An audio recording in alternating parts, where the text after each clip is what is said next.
Debt. The very word can send shivers down your spine or ignite dreams of a brighter future. It's a double-edged sword, capable of building your future or burying it under a mountain of financial strain.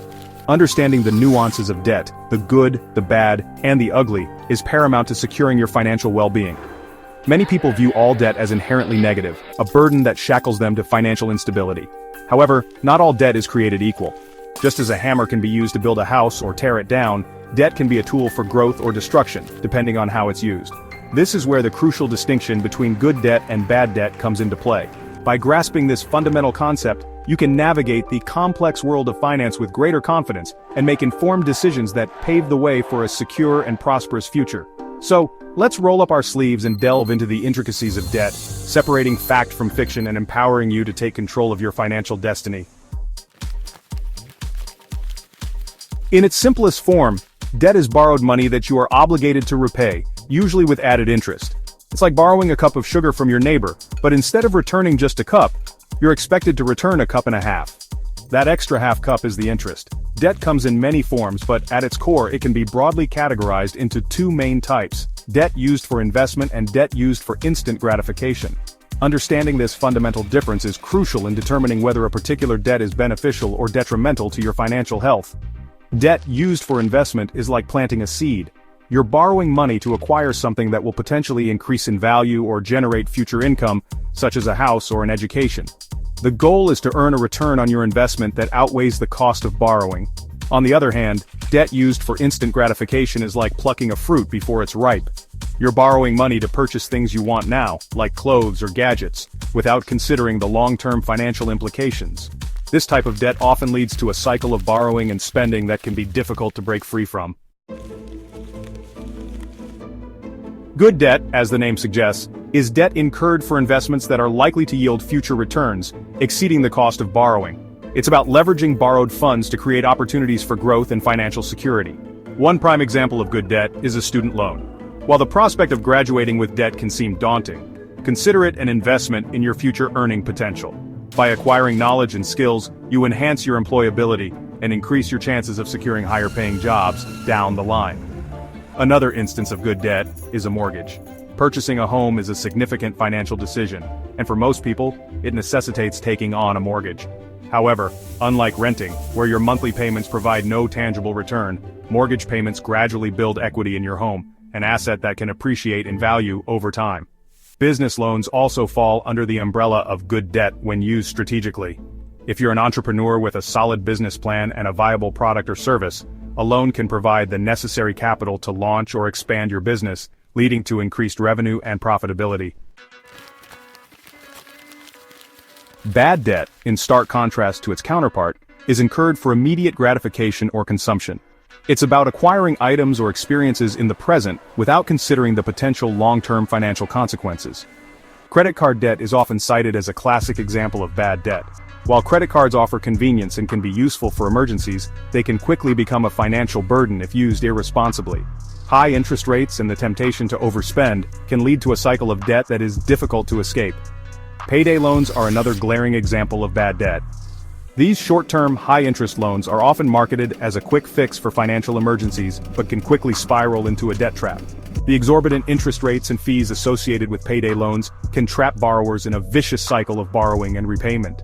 Luxury auto loans also fall into the category of bad debt. While a shiny new car might seem appealing, financing a vehicle beyond your means can put a significant strain on your finances. Depreciating assets like cars lose value over time, leaving you with a loan that exceeds the value of the asset itself. It is important to remember that even good debt can turn bad if not managed responsibly. That student loan for a promising career path can become a burden if you don't finish the degree or struggle to find a job in your chosen field. Similarly, a mortgage, typically considered a responsible debt, can become a financial strain if you overextend yourself and purchase a home beyond your means. Unexpected economic downturns or changes in your personal circumstances can quickly turn a manageable mortgage into a source of stress and anxiety. Even a business loan, taken out with the best of intentions, can become a liability if the business fails to generate sufficient income to cover the loan repayments. Unforeseen market fluctuations, poor business decisions, or increased competition can all impact a business's profitability and ability to repay its debts. Therefore, it is crucial to approach all forms of debt with caution and a clear understanding of the risks involved. Just because a debt is labeled good doesn't mean it's risk-free. Responsible borrowing and careful financial planning are essential to prevent good debt from turning into a financial burden. Managing debt effectively is crucial for maintaining a healthy financial life. Here are some practical tips to help you stay in control of your debt and avoid common pitfalls.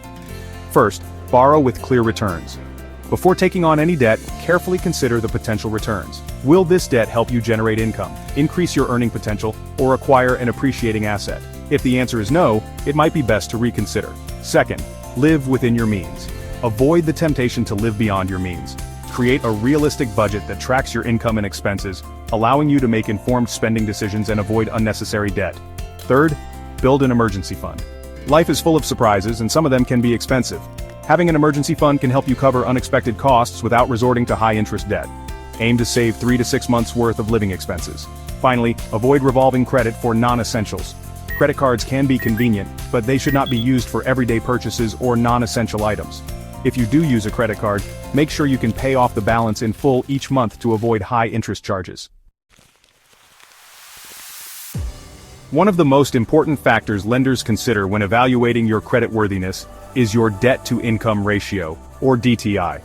This ratio compares your monthly debt payments to your gross monthly income, providing a snapshot of your ability to manage your debt obligations. To calculate your DTI, add up all your monthly debt payments, including your mortgage or rent, car payments, student loan payments, and credit card minimum payments. Then, divide this total by your gross monthly income. For example, if your total monthly debt payments are £1,500 and your gross monthly income is £5,000, your DTI would be 30%.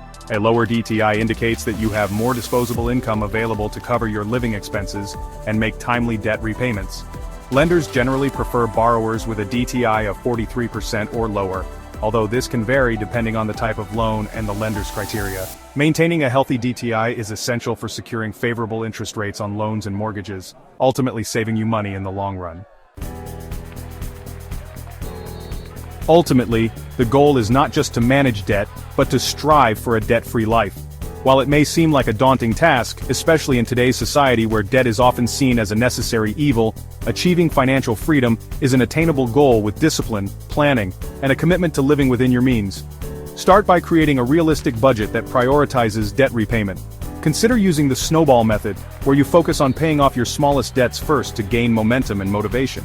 As you pay off each debt, roll the amount you were paying into the next smallest debt, creating a snowball effect that accelerates your progress.